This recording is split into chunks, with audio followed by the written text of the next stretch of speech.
आता आपण एखाद्या संख्येचा वर्ग करायचा म्हणजे काय ते बघणार आहोत. एखाद्या संख्येचा वर्ग करायचा म्हणजे त्या संख्येला त्याच संख्येने गुणायचं. म्हणजे आता इथे असं लिहिलेलं आहे की 5चा वर्ग बरोबर 5 गुणिले 5 बरोबर 25. आता इथे 5चा वर्ग केलाय म्हणजे काय केलंय, 5च्या वरती हा जो छोटासा 2 लिहिलेला आहे तो 2 असं दाखवतो की 5चा आपण वर्ग केलेला आहे. आता हा असं 2 का लिहितो आपण, तर 5ला आपण 5 ने गुणतो म्हणजे गुणाकारामध्ये 5 2 वेळा येतो, म्हणून आपण 5च्या वरती 2 लिहून असं दाखवतो की हा 5चा वर्ग आहे. मग 5चा वर्ग म्हणजेच 5 गुणिले 5 म्हणजेच 25, म्हणजे 5चा वर्ग झाला 25.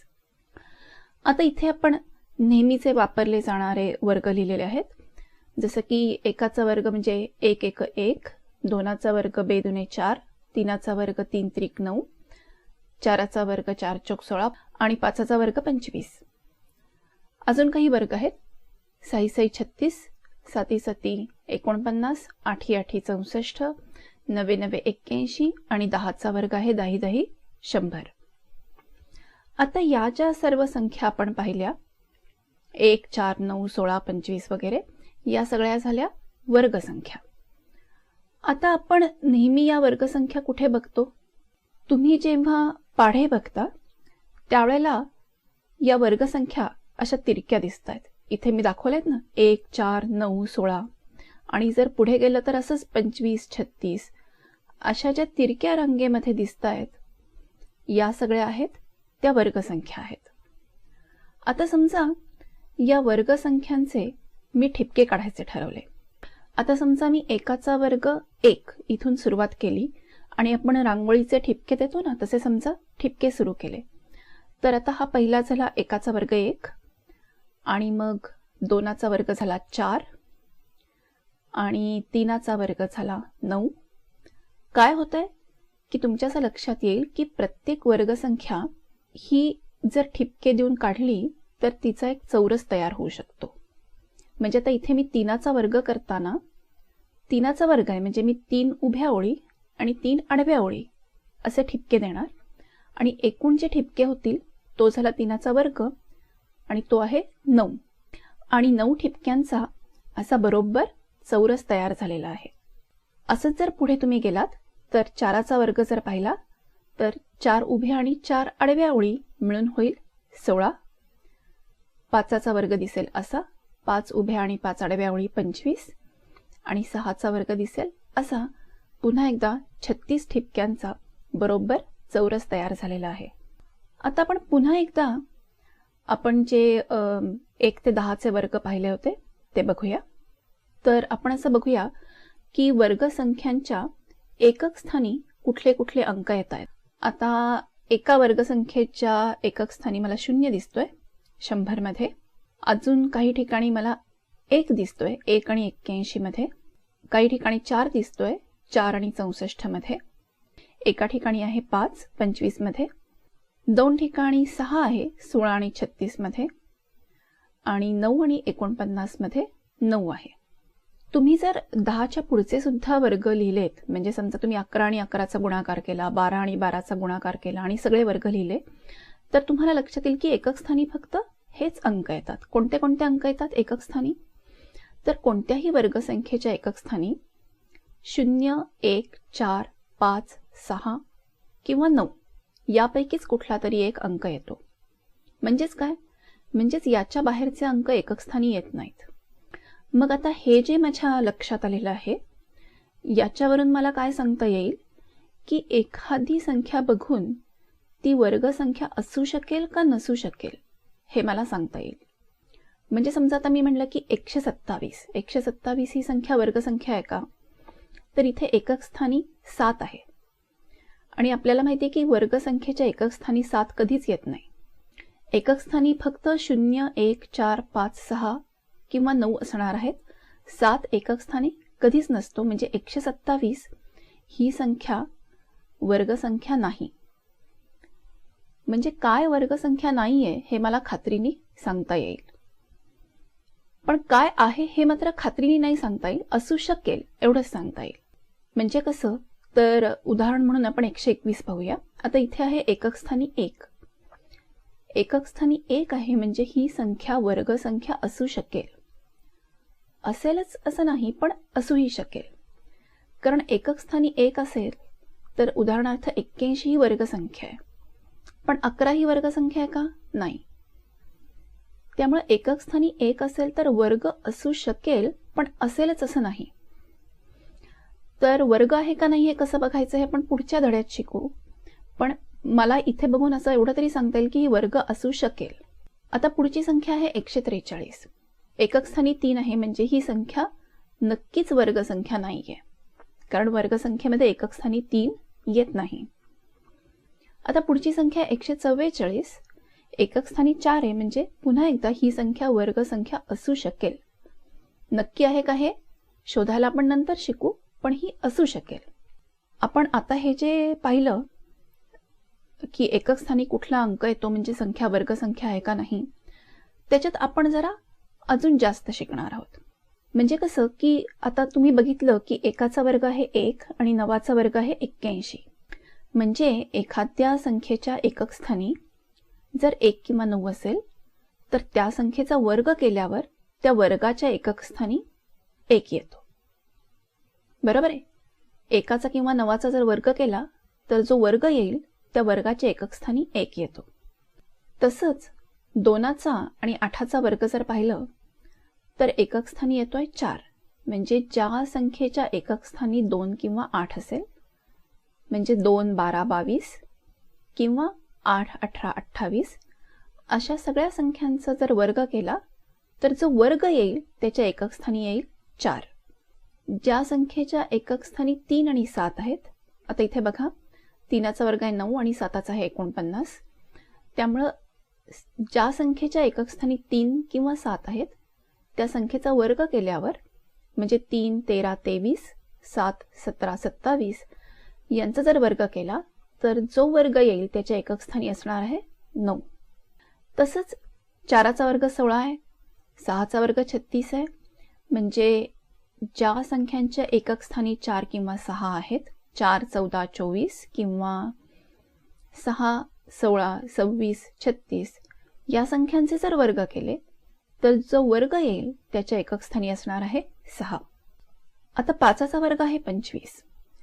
तर ज्या संख्या अशा असतात 5 15 25 35 म्हणजे ज्या संख्यांच्या एकक स्थानी 5 आहे त्या संख्यांचा जर वर्ग केला तर त्या वर्गाच्या एकक स्थानी पण 5 येईल.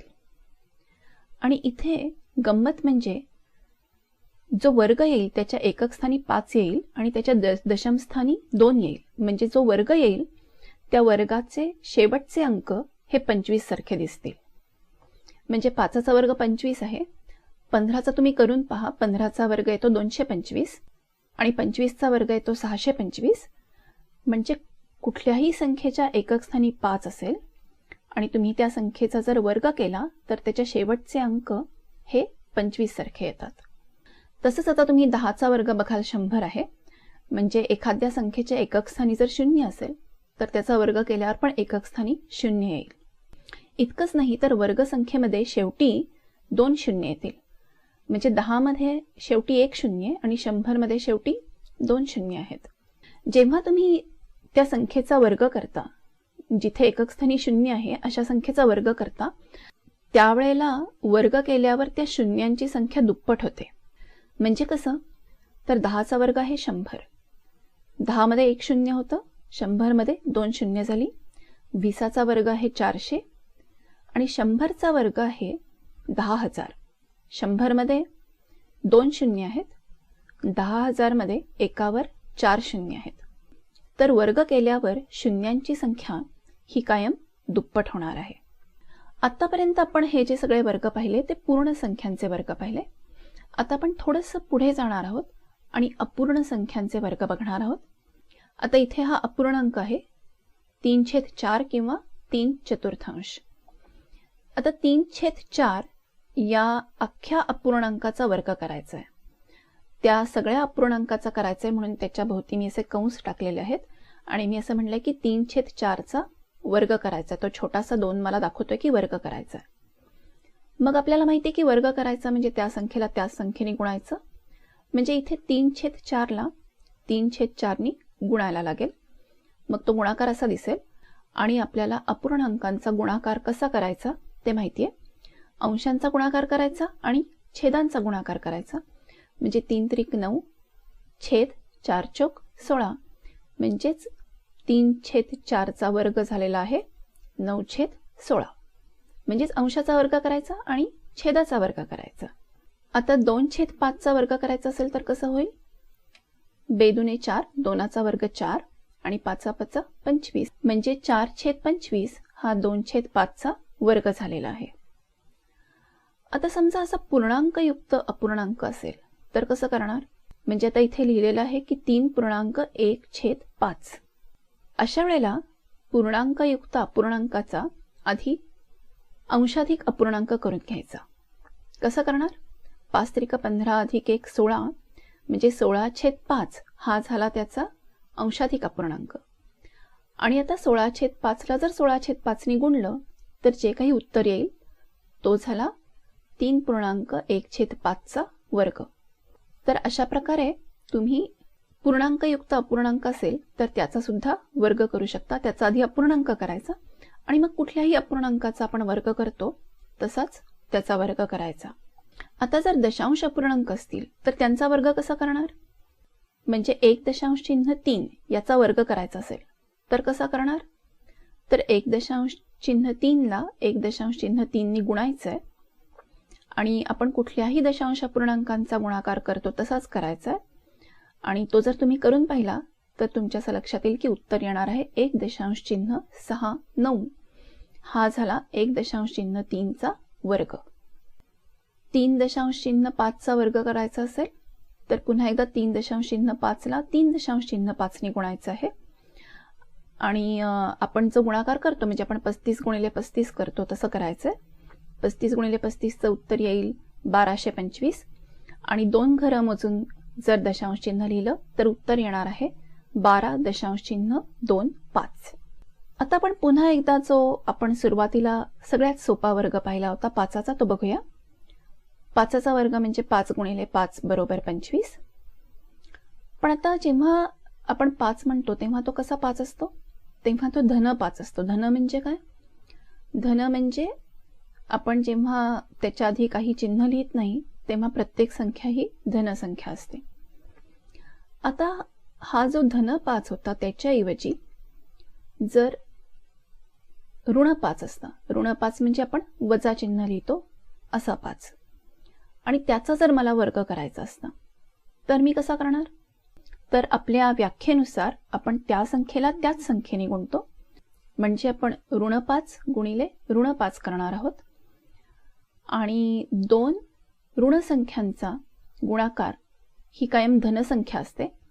त्यामुळे ऋण 5 गुणिले ऋण 5 केलं की उत्तर येणार आहे 25. पण उत्तर आहे ते धन आहे कारण 2 ऋण संख्यांचा गुणाकार ही धनसंख्या असते. म्हणजे आता इथे गंमत काय झाली? म्हणजे आता इथं असं लक्षात आलं आपल्याला की दोन्ही ठिकाणी सारखंच उत्तर आलेलं आहे. म्हणजे मी धन 5 चा वर्ग केला काय आणि ऋण 5 चा वर्ग केला काय, माझं उत्तर सारखंच येतं. म्हणजेच आपण काय शिकलो की ऋण संख्येचा वर्ग ही धनसंख्या असते, किंवा 2 वेगळ्या वेगळ्या म्हणजे धन आणि ऋण संख्यांचा वर्ग हा एकच असतो, म्हणजे आपलं सारखंच उत्तर येतं. तर ऋण संख्येचा वर्ग ही धनसंख्या असते आणि एखादी संख्या ऋण असेल किंवा धन असेल, जर 3 असतील आणि ऋण 3 असतील, 5 असतील आणि ऋण 5 असतील तर यांचा वर्ग हे सारखंच उत्तर येणार आहे. आपण थोडासा सराव करूया. ऋण 7 चा वर्ग येईल 49, 7चा वर्ग असतो तसंच हे आहे.